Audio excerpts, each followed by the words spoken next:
Now I'm not going to explain the first part of this example. It's very similar to the example we did previously. I want to concentrate on the second part of this example.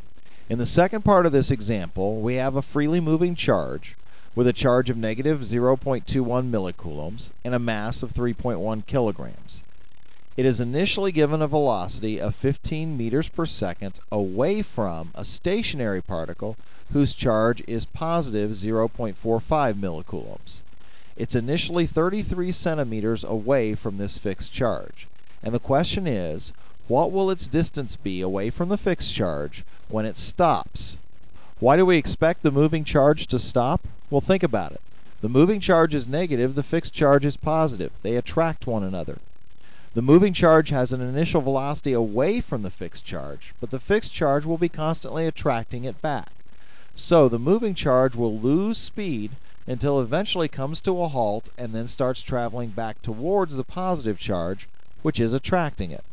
And the question we want to know is, what's the distance between the two charges when that freely moving charge does finally stop? Now, how are we going to answer this? Well, let's think about the energy involved. The freely moving particle starts out with some kinetic energy because it has some velocity.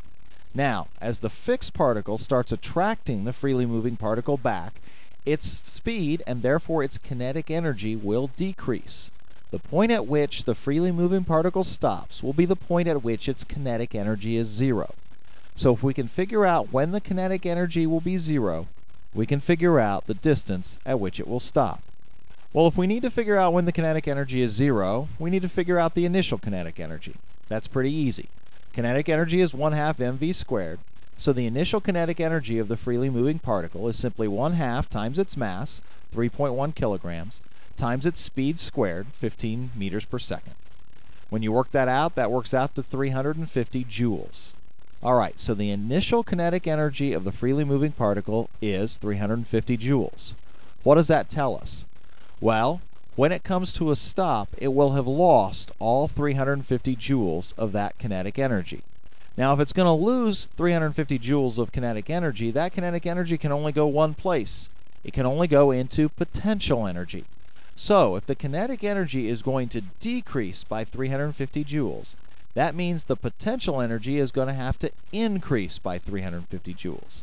After all, if the potential energy increases by 350 joules, it can only do that by taking kinetic energy away. So when the potential energy increases by 350 joules, the kinetic energy will decrease by 350 joules, and as a result, the kinetic energy will be zero, and the particle will stop. Well, now that we have the change in potential energy, we can really get somewhere, because we know that the change in potential energy is equal to the charge of the particle times its change in potential. And we know that potential is related to distance.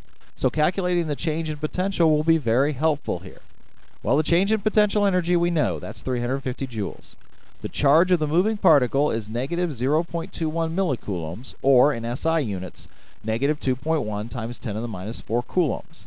The change in potential is what we need to figure out. When we solve for change in potential, we find it's 350 joules divided by negative 2.1 times 10 to the minus 4 coulombs, or negative 1.7 times 10 to the 6 volts. Okay, that's an important finding, so let's write that up at the top so that we don't forget it. Now that we have the change in potential, we can figure out the distances, because after all, we know enough to calculate the initial potential. Potential is given by kq over r, where q is the charge of the fixed charge. So the initial potential is simply k, 9.0 times 10 to the 9 Newton meter squared per coulomb squared, times the charge of the fixed charge, which in SI units is 4.5 times 10 to the minus 4 coulombs, divided by the initial distance between the two charges, 33 centimeters, or 0.33 meters. When you work all that out, you get an initial potential of 1.2 times 10 to the 7 volts. Well, now we know the initial potential and the change in potential. Well, if we remember that the change in potential is simply the final potential minus the initial potential, we can use these two numbers to calculate the final potential, which will tell us the final distance. So, the change in potential we calculated. It's negative 1.7 times 10 to the 6 volts. The final potential we don't know, but the initial potential we calculated, 1.2 times 10 to the 7 volts. So, when we solve this equation, we find that V final is 1.0 times 10 to the 7 volts. Once again, that's an important number, so let's write it at the top so we don't forget it. Well, now that we have the final potential, we can solve for the final R. Because after all, potential is KQ over R. We know everything in that equation now except for R, so we can solve for it. The final potential is 1.0 times 10 to the 7 volts. K is 9.0 times 10 to the 9th Newton meter squared per coulomb squared. The charge of the fixed charge, 4.5 times 10 to the minus 4 coulombs, and we don't know R.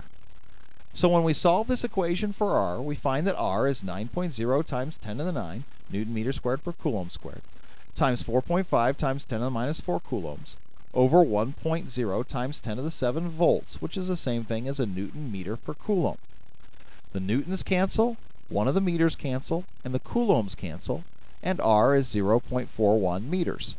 So this tells us that the freely moving charge ends up 0.41 meters, or 41 centimeters, away from the fixed charge when it finally stops. Well, it started 33 centimeters away from the fixed charge, so it only traveled 8 centimeters. In 8 centimeters, the fixed charge was able to attract it so that the kinetic energy went to 0, so that it stopped, and then after that, it would start heading towards the fixed charge.